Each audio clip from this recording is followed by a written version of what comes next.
மருமகளே போயிட்டு கடைக்கு போயிட்டு வந்துரு.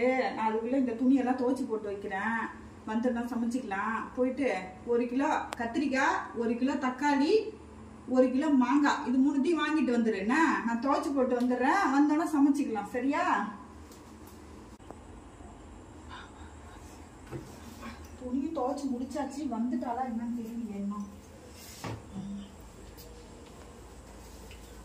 துணி துவைச்சு 1 மணி நேரம் ஆச்சு. துணி துவைக்க போய் இன்னும் போனவளை காணுமே.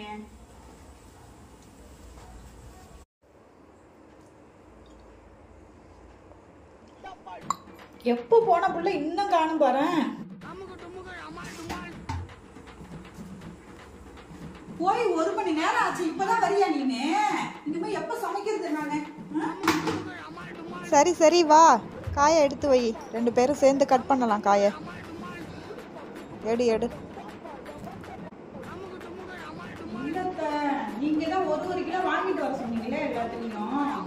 கத்திரிக்காய் சின்ன சின்னதா இருக்கு. எடை போட்டா வரவே இல்லை 1 கிலோ. அப்புறம் என்ன பண்றதுன்னு சொல்லிட்டு அதுவும் வாங்கல. தக்காளியை போய் பார்த்தா அதுவும் ரவுண்டா சின்ன சின்னதா இருக்கு. 1 கிலோ தக்காளியே இல்ல. அதே மாதிரி மாங்காவை பார்த்தா அது பெருசா இருந்துச்சு. அதையாவது எடை போட்டு 1 கிலோ வருமானு பார்த்தா அது 1/4 கிலோ தான் வருது. அதான் நீங்க 1 கிலோ வாங்க சொன்னீங்கல்ல பொண்ணுலயும். நான் அது மாதிரி இல்லைங்கிறதுனால வாங்காம வந்துட்டேன். அட கடவுளே, காய் வாங்கவே இல்லையா நீங்க?